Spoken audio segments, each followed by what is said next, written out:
KPHB ప్లాట్ల వేలంపై హైకోర్టులో విచారణ జరిగింది. ప్రభుత్వం తరపున ఏజీ సుదర్శన్ రెడ్డి వాదనలు వినిపించారు. 54.29 ఎకరాల్లో లేఅవుట్ ఉందని, లేఅవుట్లో 10% గ్రీనరీకి వదలాలి కదా అని న్యాయమూర్తి ప్రశ్నించారు. అయితే 10% స్థలాన్ని ఇప్పటికే జీహెచ్ఎంసీకి అప్పగించామని, మిగిలిన ప్లాట్లను వేలం వేస్తున్నట్లు కోర్టుకు ఏజీ తెలిపారు. దీంతో వేలంలో దక్కించుకున్న వారికి ప్లాట్లు కేటాయించొద్దని కోర్టు ఆదేశించింది. తదుపరి విచారణ గురువారానికి వాయిదా వేసింది.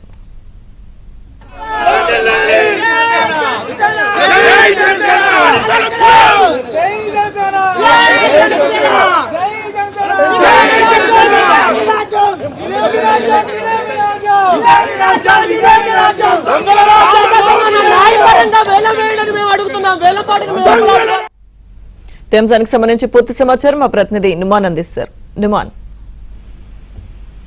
కుకట్పల్లి హౌసింగ్ బోర్డుకు సంబంధించినటువంటి భూముల వేలంపాట ఏదైతే వివాదాస్పదంగా మారిందని చెప్పొచ్చు. ఉదయం నుంచి కూడా మొత్తం కూడా భారీ పోలీసు బందోబస్తు మధ్య కొనసాగించినటువంటి హౌసింగ్ బోర్డు అధికారులు. సో ఏదైతే మధ్యాహ్నం నుంచి పూర్తిగా ఏదైతే ఇది నిలిచిపోయినటువంటి పరిస్థితి, పూర్తిగా కోర్టులో మాత్రమే పూర్తిగా దీని మీద వాదనలు విన్నారు. సో పిటిషన్ పై జస్టిస్ టి వినోద్ కుమార్ విచారణ చేపట్టారు. ప్రభుత్వం తరఫున అడ్వకేట్ జనరల్ సుదర్శన్ రెడ్డి వాదనలు వినిపించారు. సో లేఅవుట్ మొత్తం కూడా దాదాపు 54.9 ఎకరాల విస్తీర్ణంలో ఉందని న్యాయమూర్తికి వివరించారు. సో అందులో దాదాపు 10% గ్రీనరీ కోసం వదిలేయాలి కదా అని న్యాయమూర్తి ప్రశ్నించారు. సో గ్రీనరీ కోసం కేటాయించినటువంటి స్థలాన్ని ప్లాట్లుగా విక్రయిస్తున్నారని కూడా న్యాయమూర్తి ప్రశ్నించారు. సో 10% ఖాళీ స్థలాన్ని ఇప్పటికే జీహెచ్ఎంసీకి అప్పగించామని కూడా ఏజీ వెల్లడించారు. ఆసియాలోనే అతిపెద్దదైనటువంటి పాతదైనటువంటి లేఅవుట్ కేపీహెచ్బీ కూకట్పల్లి హౌసింగ్ బోర్డుకు సంబంధించింది. సో కాబట్టి దీనికి సంబంధించి అసలు మాస్టర్ ప్లాన్ కి సంబంధించి ప్రణాళికలు లేకుండానే ఎలా వేలంపాట్లు వేస్తారంటూ కూడా న్యాయమూర్తి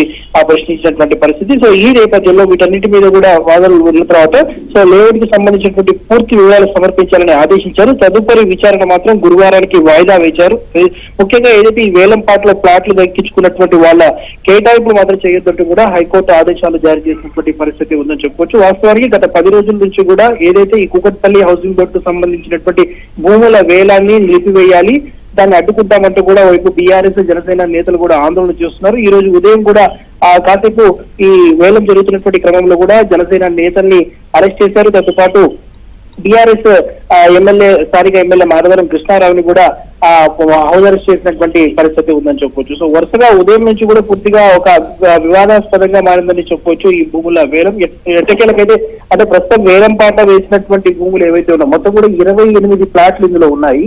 సో 28 ప్లాట్లు కొన్ని ప్లాట్లకు వేలం పాట వేశారు. ఆ వేసినటువంటి వేలం పాట వేసినటువంటి ప్లాట్లు కూడా ఏవైతే ఉన్నాయో వాటికి సంబంధించినటువంటి కేటాయింపులు మాత్రము గురువారం తర్వాత తీర్పు వెల్లడిస్తాం. దాని తర్వాతనే చేయాలంటూ కూడా హైకోర్టు ఆదేశాలు జారీ చేసినటువంటి పరిస్థితి ఉందని చెప్పొచ్చు. Right, thank you Numan.